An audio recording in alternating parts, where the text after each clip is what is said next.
yimirira ofune ekyapa kyo. Ndi musanyufu nnyo olw'okufuna ekyapa olwaleero kubanga emyaka gye maze wano tubadde mu kutya nga tulowooza nti banaatugoba nga bwe tuwulira mu bitundu ebirala babagoba, naye lwaleero ndi musanyufu kubanga ekyapa nkikutte mu ngalo.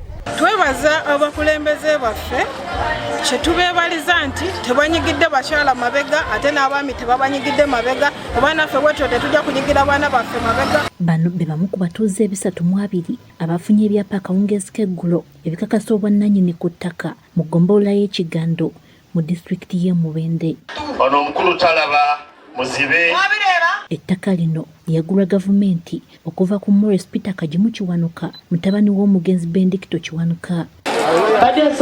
Obugazi liweza square miles 2 ku buloka 247 poloti 24 Buweekula mu disitulikiti y'e Mubende, ng'okuligula gavumenti yeeyambisa ensimbi okuva mu nsawo ya Land Fund. Mu nteekateeka yonna abatuuze 958 be balina okufuna ebyapa, kyokka ku bo 320 be babadde bakasasula ensimbi ez'okukyusa bidde mu mannya gaabwe.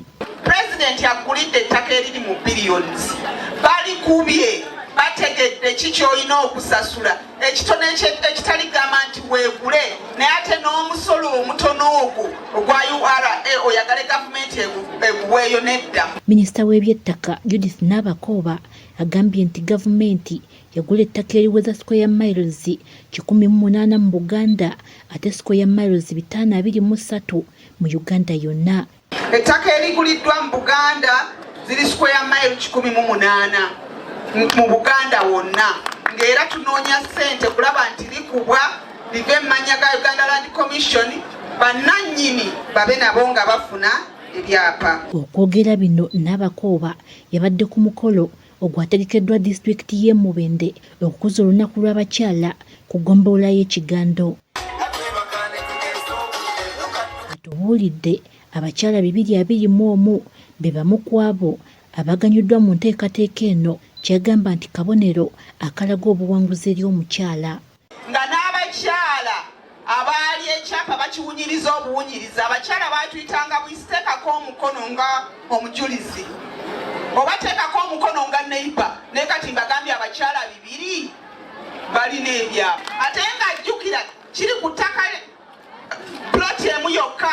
Kubanga olwaleero tukitunuulidde nti ebyapa ebibadde binogabibwa bwandibadde bingi okusingako wano, naye abantu abamu tebannasasula misolo. N'olwaleero n'omukyala asobodde n'asasula omusolo nga tewakyaliyo era abaami abatannakola ki, abatannasasula misolo. John Fisher Kasenge, kaminsona mu Land Commission, agamba nti enkola y'okugaba ebyapa mu Buganda etandikidde Mubende nga yakubuna Buganda yonna. Agambye nti kino kiri kityo kubanga Mubende yekyasinze okubonaabona n'enkayana ku ttaka, bw'atyo n'asaba Paalamenti okwongera ku nsimbi mu Land Fund.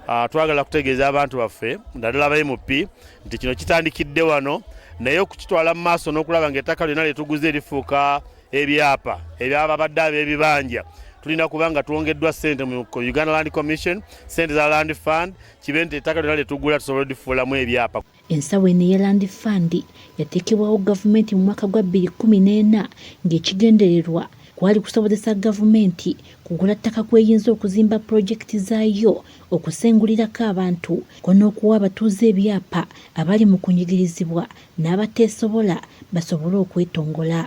Barbara Naraiso, agafeeyo ku Spark TV.